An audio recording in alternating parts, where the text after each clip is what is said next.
Hello all. Today I wanted to talk about professionalism, and I'd like to use both my work and my placement to explain the differences between the two. With my job, I work with a lot of older people, usually about in their 30s and up, and maybe about 40s and up. And it's easy to be professional with an older age group. And in the mental health field, I think it's a little bit easier because you can really understand what's going on. You know their mental diagnosis, and they're out of my generation. So you really don't have too many things in common to talk about. So you have to really find the means to speak to them on their level, which sometimes is their age and sometimes isn't their age because of their mental health status. As far as my placement is concerned, in a halfway house, you range from all different ages. Our youngest is, I think, 22, and the eldest there is 59. But the older one, she is one of the oldest ones there. The rest of them are about 22 to 30. And it is a co-ed. I think I've mentioned that before. It's one of the only co-ed facilities really around here within a good distance. And that can be a little bit harder for professionalism. They are all about my age. I'm 26, so when it comes to finding more to talk about, it's easier, but it can get askew. The conversation can start going elsewhere, and it's very important to maintain that level of professionalism and keeping a boundary with them.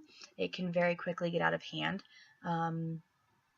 Just the other day, as an example, I was asked where I met my husband, and that ended up going in, starting a conversation of internet sites where they may or may not have seen a profile of mine, and then that becomes something where you have to set that boundary and let that go by the wayside and just kind of let them understand that there are things we can talk about, but it's not going to go any further than maybe answering that specific question.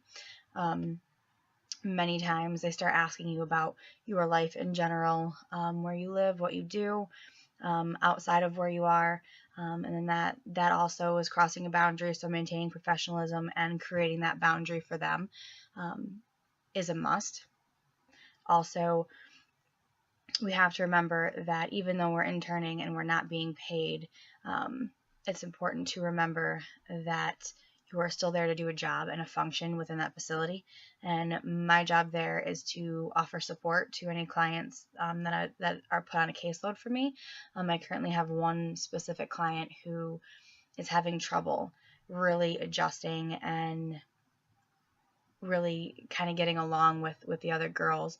And as we all know, any of the women out there, it's tough to get along sometimes with other women, especially when you're forced to be there and live in the same room and be in the same house and take them to meetings with you and continually just be around them and in their presence. And it might be an issue for some people, and it is for this one particular person who I've started building rapport with. And in that too, you also have to maintain a certain level of professionalism when just speaking to them, even on their level, because it can get out of hand and they can think that you're their friend, and we're not there to be their friend. We're there to help them, to, at least in my field placement, to help with their sobriety now and in the future. And if we start getting down to a level of friendship and camaraderie, then it's never going to help them in the future. It's only going to hinder them and think that where they go, they can make friends if they need treatment. And that's not what we're here for. So my question to you guys is has there ever been a professional boundary with a client or even with a worker that has crossed that line where you had to step up your professionalism a little bit more for them to understand that there are certain lines that just aren't to be crossed? Bye.